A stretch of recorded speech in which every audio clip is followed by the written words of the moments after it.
And we're going to have the very latest with Dorian, but I want to quickly talk about what we're going to see today, tonight, and for the next couple of days, because we will not be affected by Dorian, at least in the immediate future. Instead, we're going to have lots of sunshine, lower humidity, and picture-perfect conditions. Outside right now, we've got lots of sunshine over Atlanta, but it's hot. You'll be doing this. 90 degrees outside right now. We do have a nice little breeze out of the northwest that's bringing in that drier air, and that will continue to be the case as we head through tonight. Lots of sunshine early. Then we've got clear skies as temperatures drop. 81 degrees at 9 o'clock. By 11, temperatures in the upper 70s, and we're dropping to the 60s tonight. So if you loved that cooler weather, we had Sunday and Monday with those lows in the 60s. We are going to see it again tonight. We're also going to see that dry weather tonight and Thursday and Friday and Saturday. And really the weekend looks great. By Sunday, we start to see slightly higher humidity. We start to see more rain chances and more clouds as Dorian approaches. And those rain chances will continue to go up next week as Dorian makes landfall. So let's get straight to Dorian. It is a Category 1 hurricane right over the northeastern tip here of Puerto Rico. Those outer bands hitting Puerto Rico as we speak. It does have 75-mile-an-hour winds moving to the northwest at 13 miles an hour.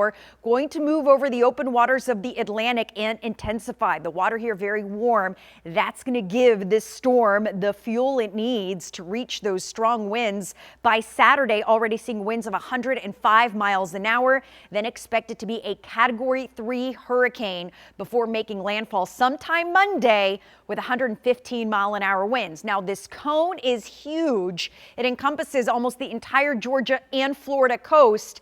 And this is why several models coming together here, and they're not really agreeing, at least at this point, as to exactly where Dorian is going to go. So here's a look at the European model. You see it right there off the coast of Florida.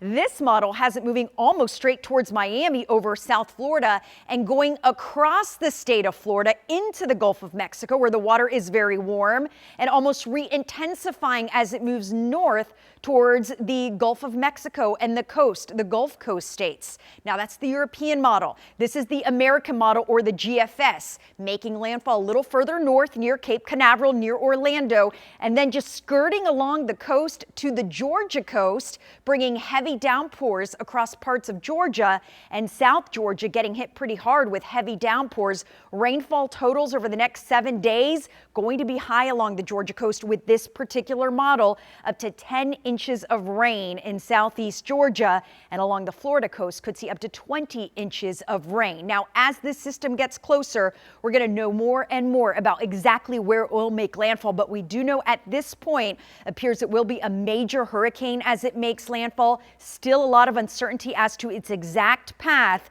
but with the current scenario, at least if it makes landfall there along the Georgia-Florida border, the biggest impact is going to be over South Georgia as opposed to North Georgia.